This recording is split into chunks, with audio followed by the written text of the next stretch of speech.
la ley de Dios, llevando el mensaje de la palabra de Dios a todas las naciones desde Fiuco y Varina, Carolina del Norte.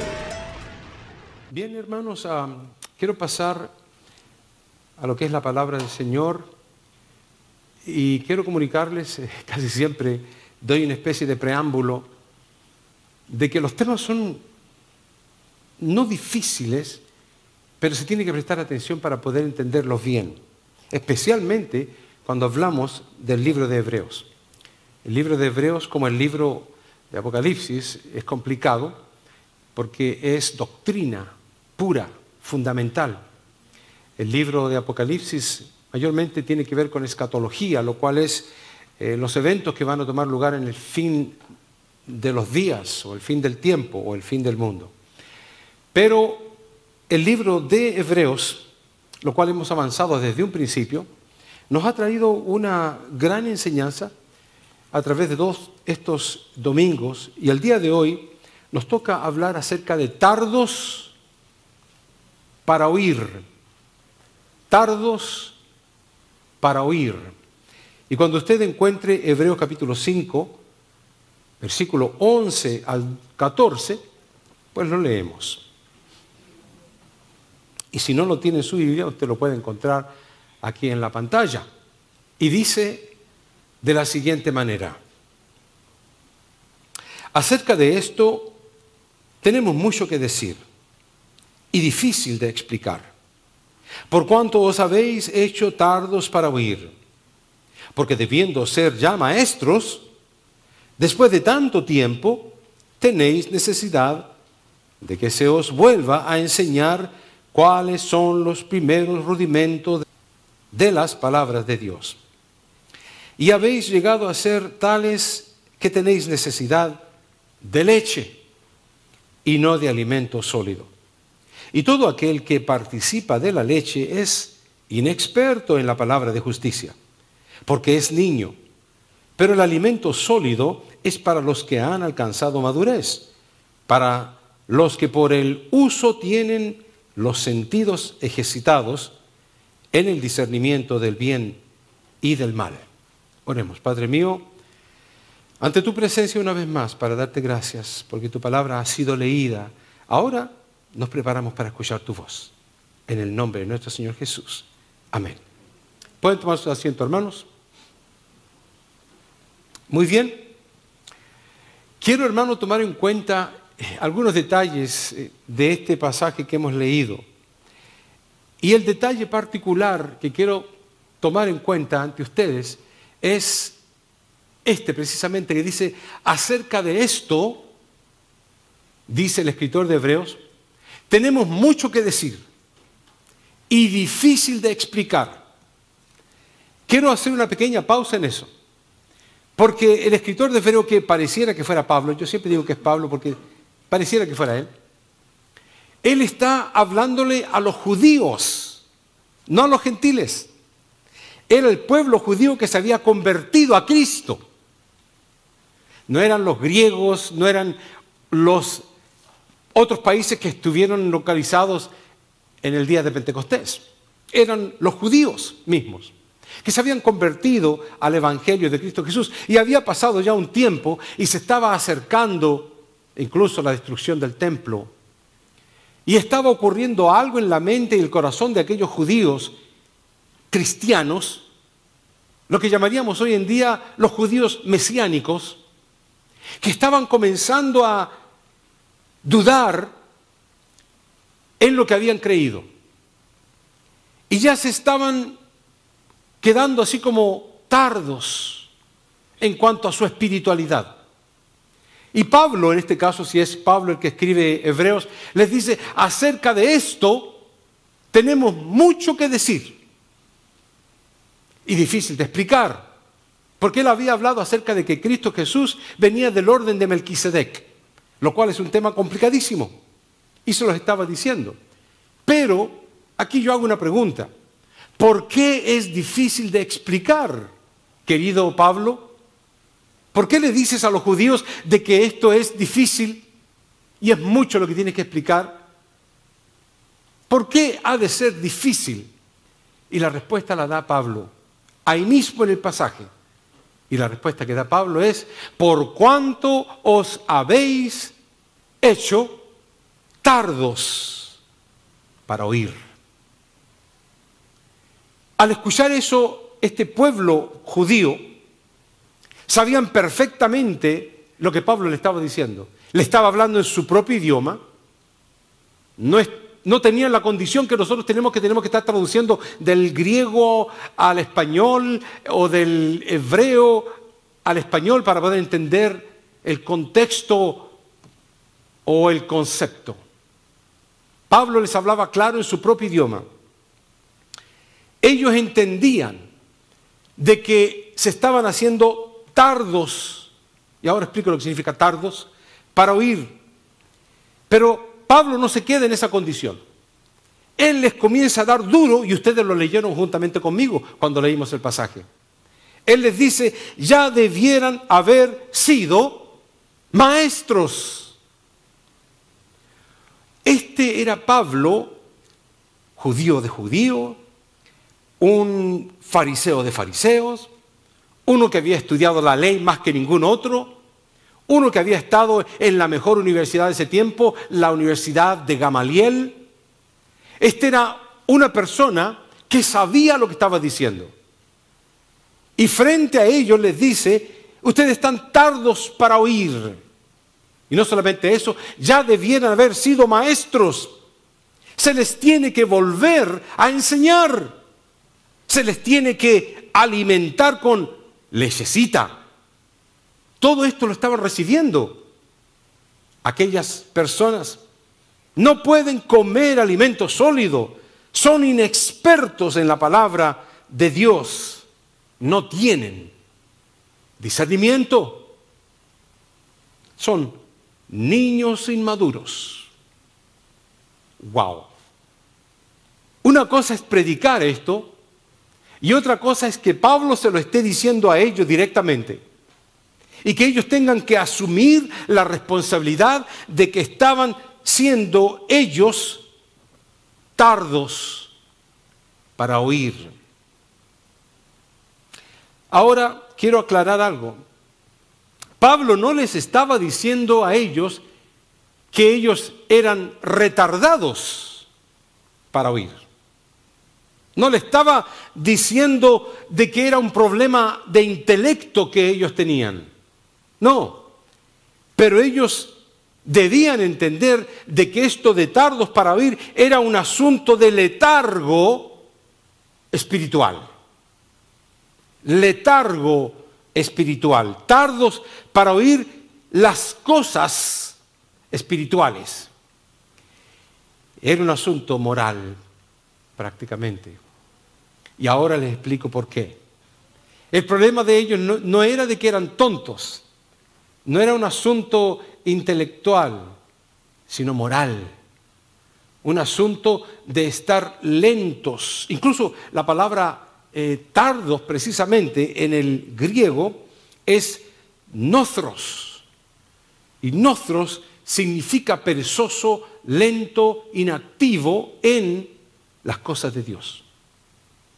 Así que, hermanos, para ir entendiendo bien el concepto que Pablo estaba intentando presentarle a su audiencia, era de que esta gente había comenzado bien y estaba decayendo poco a poco.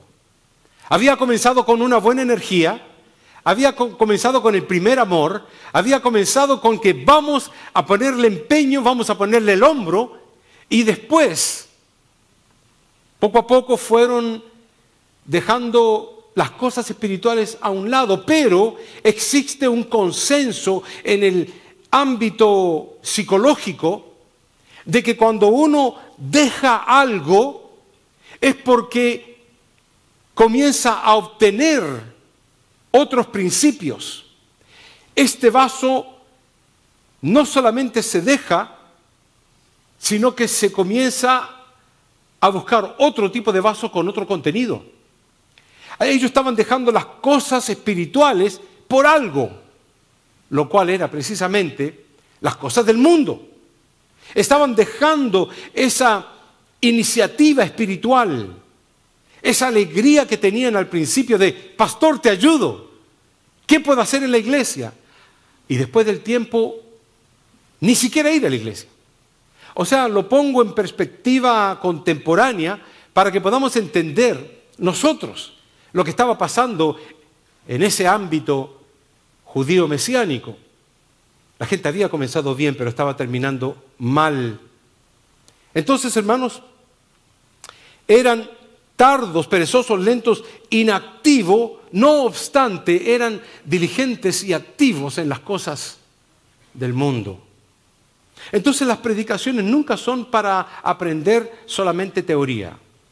Si yo lo hablara para que aprendiera la gente, muy bien, ese es un caso. Para eso tenemos también el Instituto Teológico que nos enseña y vamos un poco más allá de lo normal que se predica. Pero mayoritariamente uno explica la palabra de Dios para aplicarla, para ponerla por obra, por práctica, por llevarla al terreno operativo en nuestra propia vida. Ellos habían dejado las cosas de Dios, pero estaban diligentes y activos en cosas que no le convenían. Por eso que pongo esto para que podamos entender bien que tu condición moral refleja tu estado espiritual. Siempre van a ir juntos los dos. Tu condición moral va a reflejar tu estado espiritual. En otras palabras, muéstrenme un hermano flojo, un hermano que no se motiva para las cosas de Dios, y yo le mostraré un hermano que habla mal, que le gusta andar mintiendo, que le gusta llegar tarde o porque ni se preocupa. Les voy a mostrar un hermano que tiene un estado espiritual flojo. Les voy a mostrar entonces un hermano que tenga una moral cuestionable también. Esto se pudiera traducir de la siguiente manera: y tu estado espiritual refleja tu actitud.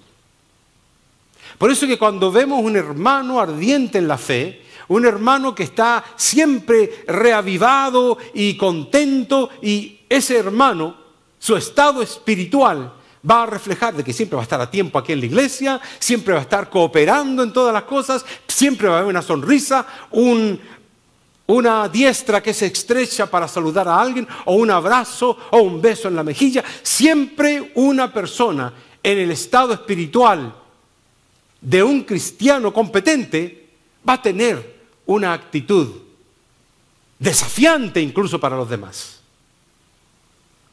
Hasta el punto que mucha gente dirá, me gustaría ser como el hermano, me gustaría ser como la hermana. Pero no saben lo que hay detrás de bastidores. Para poder llegar a esa condición espiritual, algo se necesita. La madurez espiritual, el crecimiento espiritual, se espera en todo creyente. Yo como pastor espero, o sea, se supone de que tiene que haber un crecimiento, una madurez espiritual en los hermanos. No puedo ver un hermano que viene por años y que está pasmado, que está ahí, que no ha crecido espiritualmente, que está en la condición que Pablo le llama los carnales, que no tiene un crecimiento espiritual a pesar de los años. Se recuerda de sus tiempos pasados. Yo predicaba, yo estudiaba la Biblia, yo oraba, y ahora la condición de un creyente competente es que comienza y es como la aurora, va creciendo y perfeccionándose hasta que el día, dice la misma palabra de Dios, es perfecto. Jamás la Biblia me dice que va a retroceder, a no ser de que sea las características de aquel hombre que Pablo menciona. Primero está el hombre natural, el que ni siquiera entiende la palabra de Dios, ni quiere entenderla. Y luego está el niño, el que comienza a entenderla, pero hay que explicarle en detalle la Biblia. Y está bien, hay un proceso de crecimiento. El niño no se va a quedar como niño nunca. Normalmente, si es sano, va a ir creciendo, a no ser que se quede pequeñito y tenga alguna enfermedad cognitiva incluso, que no le permita entender lo que se le enseña. Pero lo normal es que el hombre natural venga a la condición de que es un niño de aprendizaje y luego pase y salte, dice Pablo, a una de estas dos condiciones que les voy a mencionar. La Biblia lo dice. El estado espiritual del hombre espiritual o el hombre carnal, el que se le tiene que enseñar todo el tiempo, el que está aprendiendo todo el tiempo y nunca llegan a reconocer lo que la palabra de Dios les enseña. Así que esta gente estaba en esta condición y no los comparo a la iglesia, porque la iglesia de Cristo se espera que haya un crecimiento. Y el crecimiento debe ser algo normal, natural y obvio. Al mirar a un hermano, yo tengo que suponer que el hermano está en crecimiento y que conlleva un progreso continuo de conocimiento de la palabra de Dios.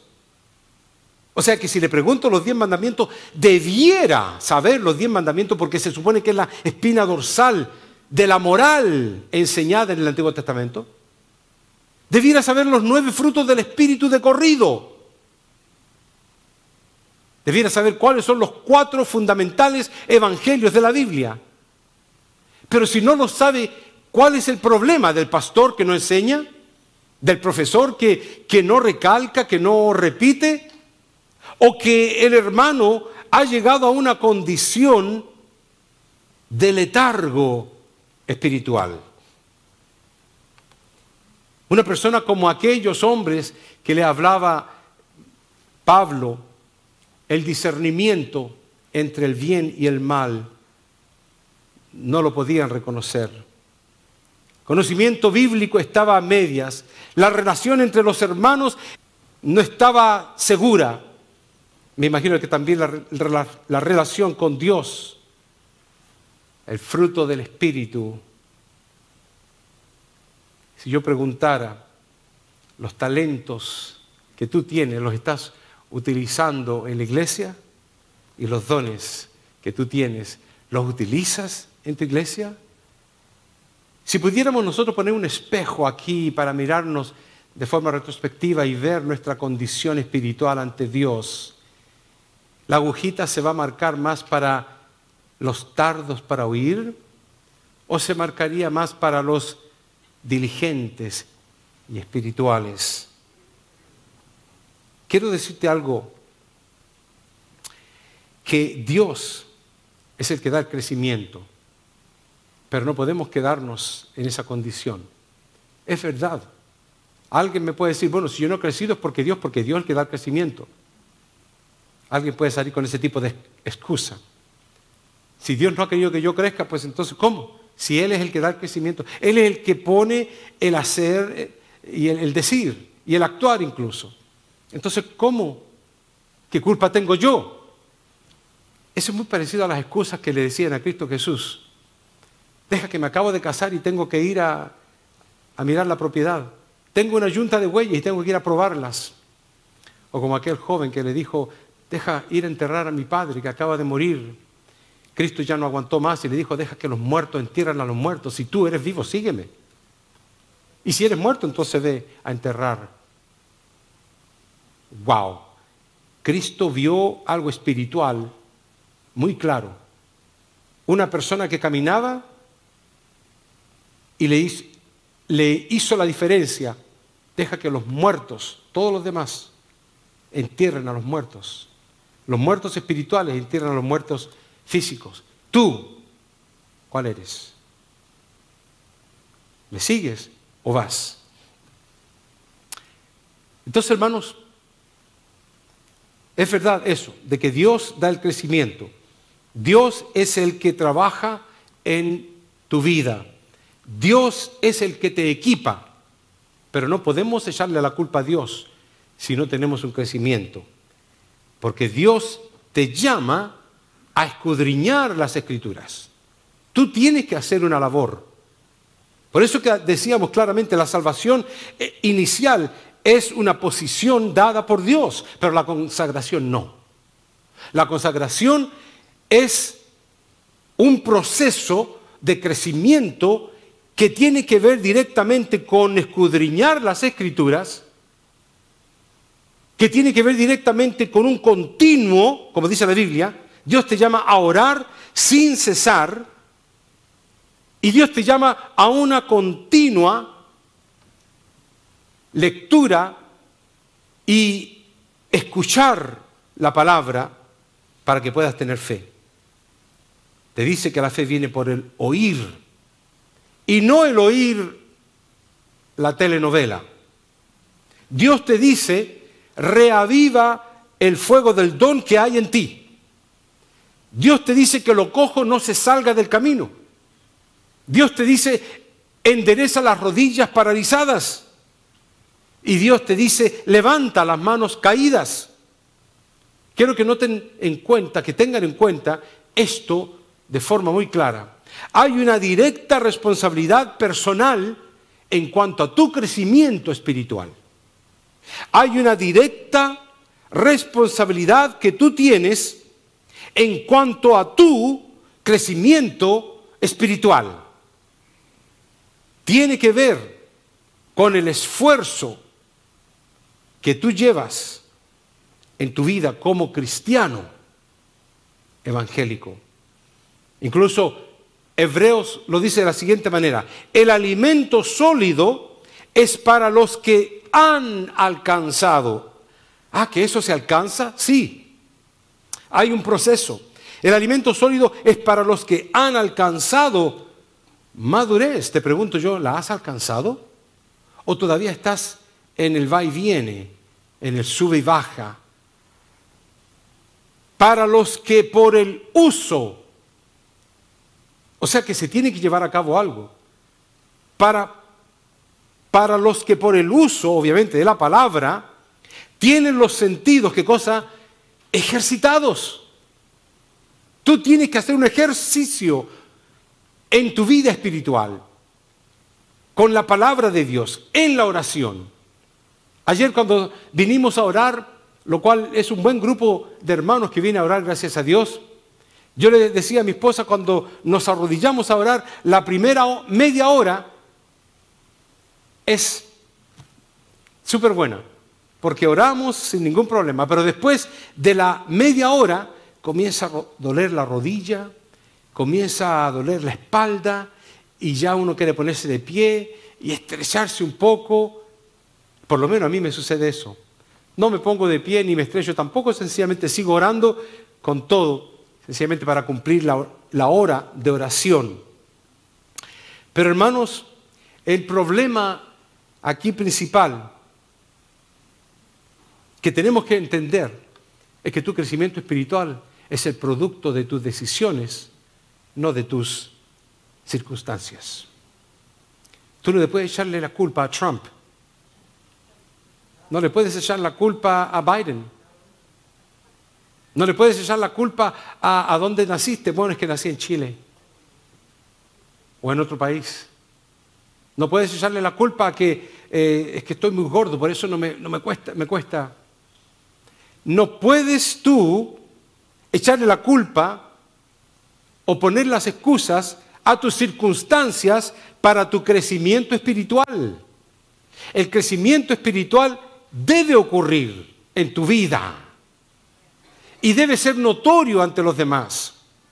Los frutos del Espíritu de Dios deben ser notorios en un cristiano durante toda su vida, desde un principio a fin. El problema en este caso era que se habían hecho esta gente tardos para oír. Pero noten ustedes, la palabra del Señor nos habla acerca de tardos para oír. Nos dice, por cierto, en Mateo 13:9, el que tiene oídos para oír, oiga. Todos tienen orejas y todos pueden escuchar. Pero si tomamos el pasaje bíblico, no todos oyen. Porque el oír no tiene nada que ver con tener orejas, ni siquiera con escuchar. Porque uno puede escuchar un ruido, como un címbalo que retiñe y no dice nada. Pero el que presta atención con el corazón, el que presta atención con el alma, el que escucha la palabra de Dios, puede aplicar. La fe viene por el oír la palabra de Dios. Ahí está la diferencia. Si yo estoy hablando y tú estás pensando en qué vas a comer después que salgamos, no te sirvió de nada el tener orejas.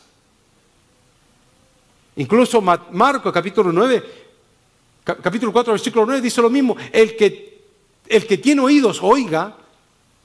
El que tiene oídos para oír, que oiga. Lucas 8:8 dice lo mismo. El que tiene oídos para oír, que oiga. Quiero ir terminando con esta idea, hermanos. Porque el tema de este mensaje era tardos para oír. Cuando tomamos la palabra oír de la Biblia, la palabra oír que ustedes leyeron tantas veces, es la palabra en el griego akobo. Eso significa oír. Cada vez que usted lee en la Biblia oír, si va al original griego, va a leer akobo. Porque eso es el significado de la palabra oír. Pero hay algo interesante en esta palabra akobo. Porque la palabra obedecer, que no tiene nada que ver con oír necesariamente, es la palabra akobo. Y cuando se le suma el prefijo ap, está cambiando el concepto de la palabra oír a la idea oír con intensidad. Así cuando la Biblia nos llama y nos dice de que el que tiene oídos que oiga, no está hablando de que escuchemos con las orejas y que escuchemos solamente el ruido, sino que haga un efecto en nuestro corazón la palabra de Dios. Pero cuando la semilla de la palabra de Dios cae en un corazón duro, no va a entrar, porque la tierra es dura.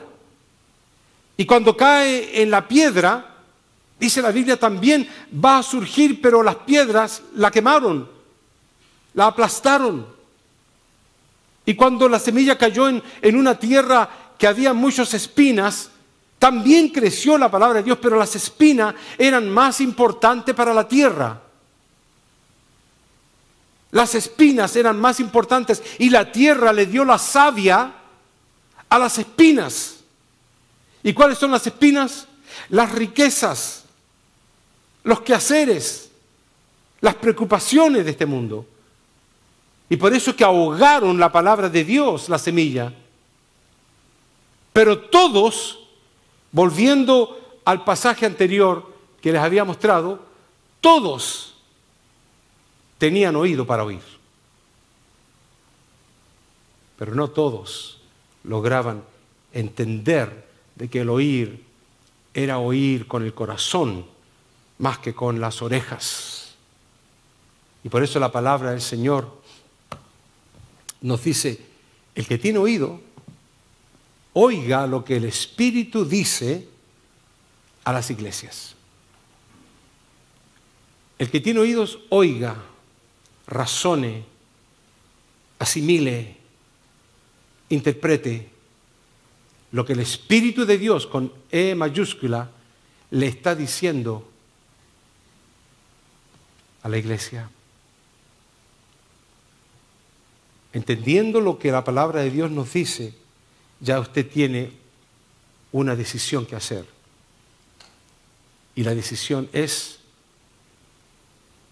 salir de ese letargo espiritual e ir a esa iniciativa, a esa diligencia espiritual que Pablo les intentaba decir a esta iglesia en Hebreos.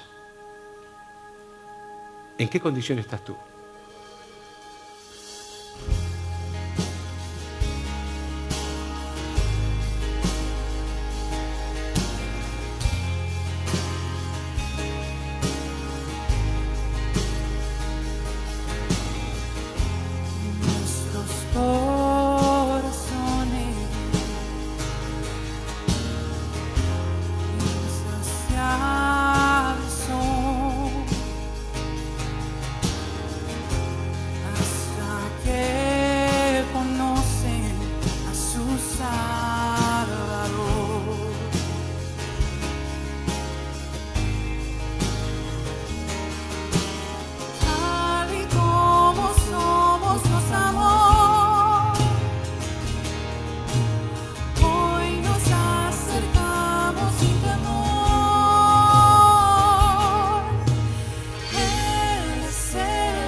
Jesucristo basta.